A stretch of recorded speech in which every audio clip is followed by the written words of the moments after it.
So Enas and Fatima, welcome to Troublemakers. Hi. Hi. It's great Thank to you have for inviting us here. Yeah, the pleasure is ours. So today we want to talk about the tactic of consumer boycott and other tactics that can potentially support it through the lens of the campaign against Carrefour, the supermarket chain in Jordan, where you have been organizing with the BDS campaign in support of Palestine. Can you tell us the story? So, for Carrefour, we responded to the call to boycott Carrefour, the global call to boycott Carrefour in 2022. We announced our response to that call, and we started spreading awareness about why we joined this call. Why do we need to boycott Carrefour? Why Carrefour was complicit in the crimes of Israel in Palestine. So we made sure that this information is clear to everyone. And also we had some requests or requirements for this campaign. If it's fulfilled, then we'll stop the boycott. For example, Carrefour France was dealing with the Israeli companies in occupied Palestine and was opening stores in the settlements in the occupied Palestine. So it was complicit in all the crimes inside Palestine. So we started doing digital campaigns to spread awareness. And also,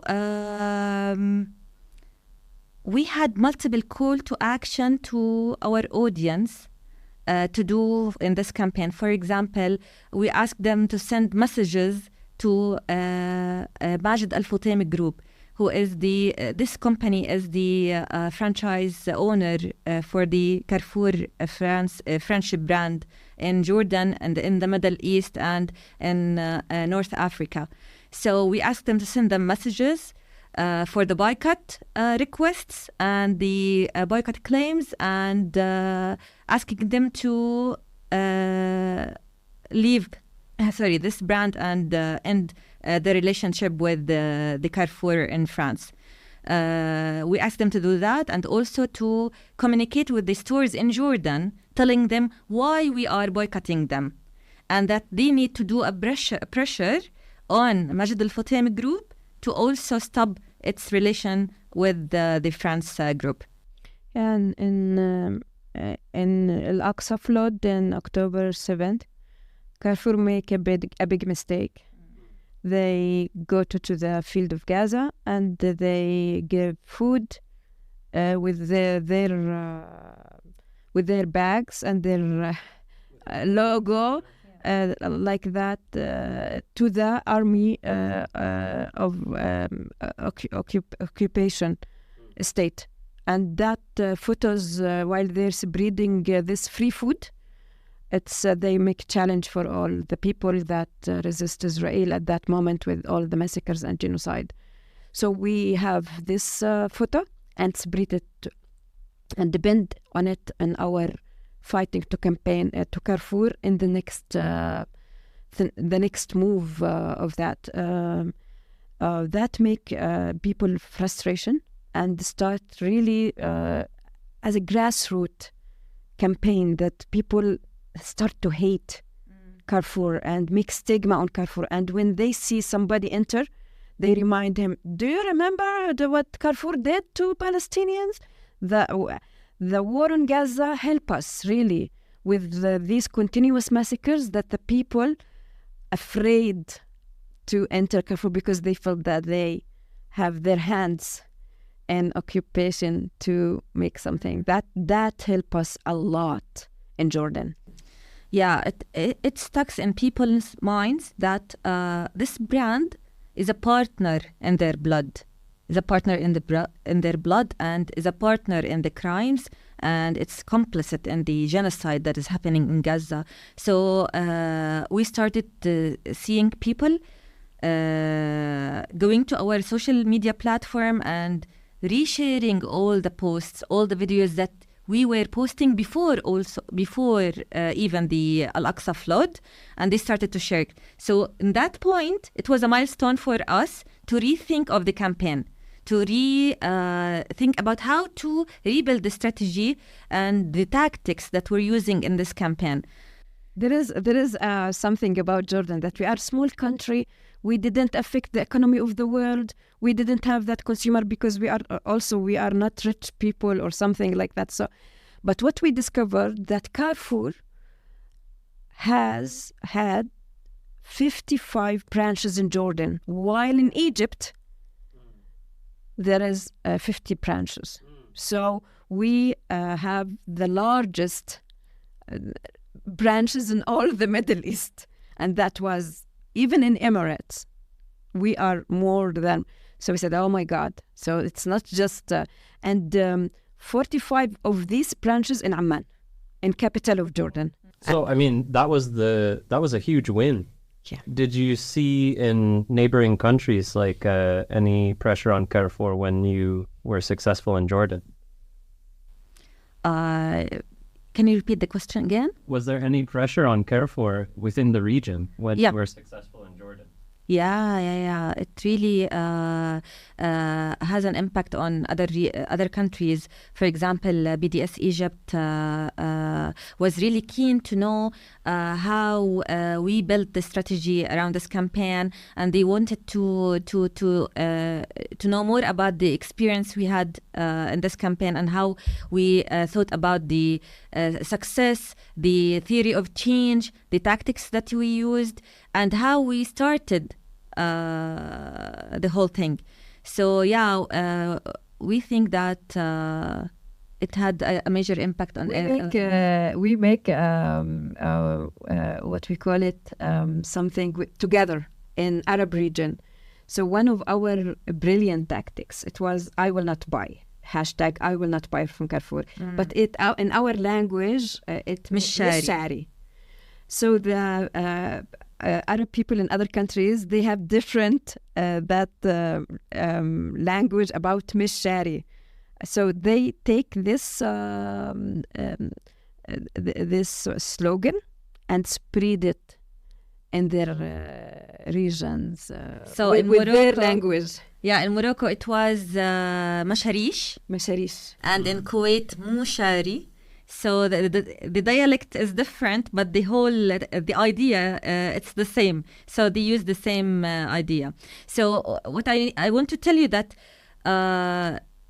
it really helped us to re-strategize our campaign and to rethink about the power of people, because our people has the power to do anything they want to do, and they can boycott, and they can win, and they can stop the normalization when they really know how to organize their power and their efforts in a collective way towards achieving the goal. So the tactic that Fatima talked about, the mishari, it was something digital. So we thought about it, how to attract people to this idea. We have a spontaneous thing in Jordan that we love to compete each other, and we love to challenge each other. So it was like this region, we had a counter on social media on our website. This counter is like a pledge to commit not to buy from Carrefour stores in Jordan. So when anyone wants to open this website, they choose the region, their city, and their neighborhood, for example, and they click a button, I'm not buying button, okay? So the counter increases for that region or for that neighborhood. So, for example, someone from Tabarbur, okay, sees that the Tabarbur counter is not like the Udayna counter. So no, okay, I'm gonna talk to my people so they can go there and increase the counter, and we want to show everyone that we are the champion of the boycott, the Carrefour. So it was really like competing each other, and they were in our social media platforms, they were seeing, oh, this region is Zionism, full of Zionism. So yeah, we need to spread it there. We need to be we fuel it up. So we make that competition on social media. Look to Barbour, they are the winners of this place is cleansing from Zionist people. So we fuel it, and that was amazing. And whenever you go in Amman Street, you can see the posters of our campaign. You can see the QR code that will take you to that website, and there were so the pledge and the counter, and you can read also the instructions on how to engage in this championship, or how to enter this championship. And so it was really fun at the same time. Region that the winner? Amman, of course. The most people. Amman, the most people and the most stores in Jordan. But Zarqa is Zarqa was competing really heavily with. They start very lately, but they do amazing job. But in the neighborhood, I think the last the champion was Udayna or Ashmisani. I don't remember exactly, but it was So it was really fun, and we saw people are really keen to show their commitment to boycott Israel or any company that is complicit in Israeli crimes, especially during this genocide. There is a technique that we use, and it was good to use WhatsApp. It's unbelievable. So we make scenario, and we bring our people in a meeting and train on that scenario. That we will make with our people on WhatsApp group. Unbelievable. Do you see unbelievable that people still go to the Carrefour shop and make that dialogue with the people? And after they make that, so like stigma Carrefour and who buy from Carrefour, ask the people, can you make this scenario with somebody else? And that like snowball. Unbelievable on WhatsApp group. So make stigma on Carrefour, and unbelievable. There's people still buying from Carrefour. I think it was so clever that you wanted to make it fun and competitive. Yeah. Because I think one of the things that prohibits people from being in a consumer boycott is that sense of inconvenience. I think, oh, that's my nearby place. It has the cheap things. I can get my stuff affordably. I'm used to buying it there, So like, getting them active in some kind of like extraordinary competition. That was really clever. And also, we were focusing on the milestones, like for example, the first closure of the first Carrefour store in Jordan. It was like a momentum for us. So where did it happen? I think it was in the beginning of 2024. I think in March, something like before Ramadan. It was before Ramadan. In Amman. Yeah. So and we celebrate the people that oh my God, this place amazing. We close the first branch of Carrefour. Yeah. And it's like dominoes. Yeah, and after that, 4 closures. So also we celebrated the closures, and we embraced the power of people, and we really focused on that who closed this branch, not the boycott campaign, for example. The people, the power of people. Did you have any tactics that took place on the streets or at the supermarkets or at any point, or most of it was organized online?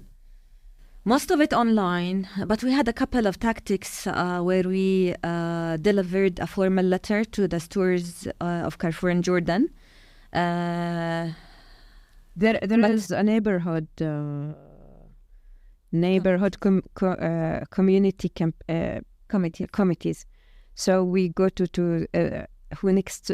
study who next to the branches that we know and had that relationship with the people. And there is women in Khalda, and she make these religious lessons. She has hundreds of people that she met every week. We went to her and tell her about our campaign and say, we want to close Khalda branch with help with you. She welcoming us and open all her lessons to us. She said, you can bring anybody to talk. We said, no, we need you to talk to your audiences. So we train her how she talk about Carrefour and why we doing that, and ask her to make like these housing meetings in Khalda, and the people start in Khalda boycott through this women. So that's what went on the tactics that help us. Yeah. Also in organizing. So it's not just we count the people who want to initiate their house meeting in their houses, or make some invitations to the people around and talk about Carrefour. We trained people there, and these people now with BDS, one leader, and we have one leader and 2 volunteers with BDS movement now. Yes, and before we started forming the neighborhood committees, we really did an analysis to the whole status quo and the situation around the stores in Jordan, the strength of each branch, where they are located, mapping. If they are in a mall, for example, or in a neighborhood, or mini market, hypermarket, supermarket. We did all this analysis for all the branches in Jordan, and after that we decided which branches that we want to target first to close. Okay, it was based on certain criteria that we agreed on, all the team. So after that we decided, we want to form a committee in this neighborhood to work on closing this store. But what it was really one of the most criteria is where our resources located. Yeah, the people of us, the relationship, and how we can, that community that we know, and they have the resources to attack Carrefour that next to them. So it's really the power of the people. Yeah, and going back to the power of the people, we wanted to make sure that everyone in Jordan feels that this campaign is relating to them. So it's not only the mothers and in the homes, or the fathers. No, the students also needs to think about this campaign. So we have a schools team in our movement. They thought about this and they said, we need to do a contest for the students, because we want to engage them and to feel they can do things and they can have an impact in this campaign. So we did a contest for the students. We asked them to paint a poster regarding boycotting Carrefour and why do we need to boycott Carrefour. And we chose, we in the core team, we chose a couple of paintings or drawings for that, and we posted them on social media. The most drawing that has the likes, we announced the winning like this, and we provided, we delivered prizes to them, and we published the posts all together on the website. So it was really for them that we are part of this success. Success story. This is what we say with people, but the hit for us was that we have something for suppliers to Carrefour. So we have this kind 2 ways to get rid of Carrefour from Jordan. Okay, it's one of the people, but one of this that Carrefour in Jordan, they have 7,000 suppliers. There's no one like Carrefour in Jordan. No one can compete as stores in Jordan. No, there's no way that anyone can compete Carrefour in Jordan. And the 7,000 suppliers, they felt that their economy attached to Carrefour. What happened in the first of genocide, and that helped us, and it's without our campaign. I think in November. Something, right? yeah. In November. After 1 month of one of the biggest supplier in Jordan, it's coffee supplier. It's called Bun Al Amid. Then announced their withdrawal. Yes, they announced the withdrawal from all the branches of Carrefour, and it was a hit in Jordan. It was like, wow. And that gave us a hope here. Yeah. So we have to work on suppliers. We study suppliers, and we have somebody that make research on them and know the kind of suppliers. And we say that we have to talk to another 4 major suppliers that and we did that, sent for them a threaten messages, and we said to them, if you will stay to supply Carrefour with goods, we will boycott too. We come after you. Yeah, because people were talking about that in our social media posts. They were discussing this. Why you're not doing a campaign to boycott this supplier or that supplier? Yeah. So we used when that. That big supplier announced their withdrawal, did others then also announce their withdrawal? Yeah. But they didn't announce it, but we know that they withdrew. Right. Sometimes there is a security risk on, Right. So, we know that they withdrew from supplying to Carrefour, but without announcing that. But one of the most important tactics, one supplier come to us and ask us to do that tactic. He said, don't ask to withdraw from Carrefour, but tell the suppliers to make compromising with Carrefour, because Carrefour all the time with suppliers like this high hand on them, put all conditions that you want on these suppliers, so they have no choices at all. Carrefour now in a weak situation.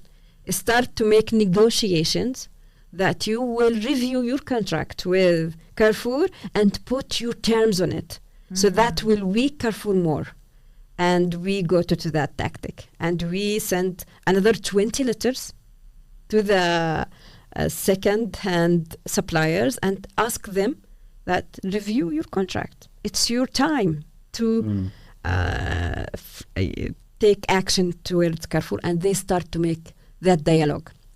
We have somebody inside suppliers that make that dialogue with the suppliers, and they start to think really that they have to review the contracts, and that was threat Carrefour a lot.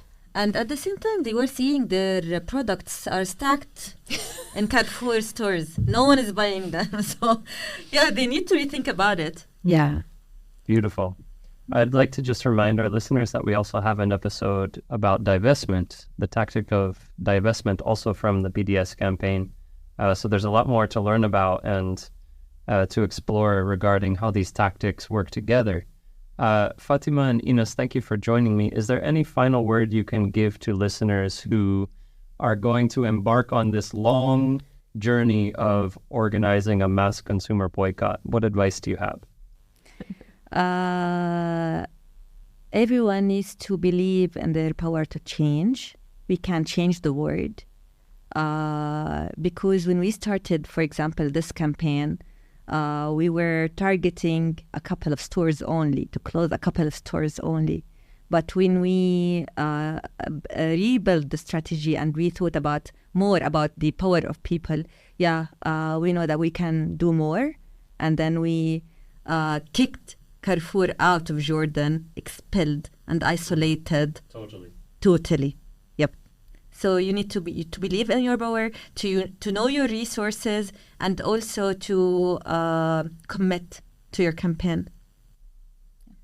We are in BDS Jordan that believe that Palestine will be free, totally, and the people there, they give us the resilience, they give us the hope, they give us that they sacrifice with everything that they have.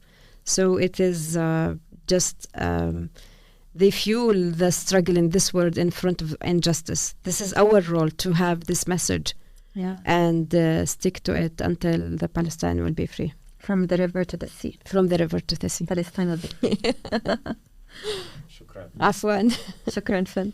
شكرا.